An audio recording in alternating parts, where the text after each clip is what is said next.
বেআইনি brown sugar সহ বিহারের এক মহিলাকে গ্রেপ্তার করল ইংলিশ বাজার থানার পুলিশ। গতকাল রাতে গোপন সূত্রে খবর পেয়ে ইংলিশ বাজার থানার পুলিশ আমবাজার এলাকায় হানা দেয়। সেখানে হানা দিয়ে পুলিশ এই মহিলাকে গ্রেপ্তার করে। ধৃতা মহিলার নাম হাজরা বেগম, বাড়ি বিহারের খাগড়িয়া জেলার জামালপুরে। ধৃতের কাছ থেকে উদ্ধার হয়েছে 415 গ্রাম বেআইনি ব্রাউন সুগার। পুলিশ সূত্রে জানা গিয়েছে, এই মহিলা কালিয়াচক থেকে বিহারে নিয়ে যাচ্ছিল এই ব্রাউন সুগারগুলি, কিন্তু তার আগে এই গোপন সূত্রে খবর পেয়ে তাকে গ্রেপ্তার করা হয়। আজ তাকে মালদা জেলা আদালতে পেশ করা হয়েছে।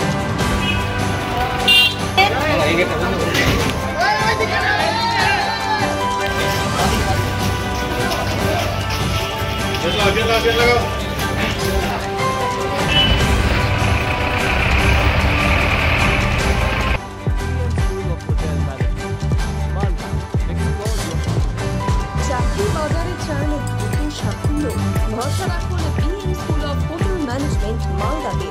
ইউজিসি অনুমোদিত কোর্স, সাথে 100% job guarantee, campus, AC classroom এবং হস্টেলের সুবিধা রয়েছে। পাবেন 50% পর্যন্ত স্কলারশিপ, প্লেসমেন্টের সুযোগ রয়েছে তাজ, ম্যারিয়ট, আইটিসির মতো প্রথম সারির হোটেলে। ভবিষ্যতের গ্যারান্টি দিতে আজই যোগাযোগ করুন 9046254705 অথবা 7004625706 এই নম্বরে। BM school of hotel management, আপনার সাফল্যের ঠিকানা।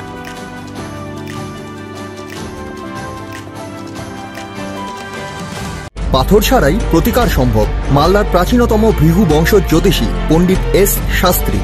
দাম্পত্য সমস্যা, বিবাহে বাধা, ব্যবসায় অবনতি, পরীক্ষায় অকৃতকার্যতা, ভাগ্য গণনা, কোষ্ঠী বিচার, ঠিকুচি গোষ্ঠী এবং মৃত্যু ছাড়া সকল সমস্যার সমাধানের জন্য যোগাযোগ করুন জগদম্বা জ্যোতিষ কেন্দ্র, বিবেকানন্দ স্কুলের পাশে, মালদা।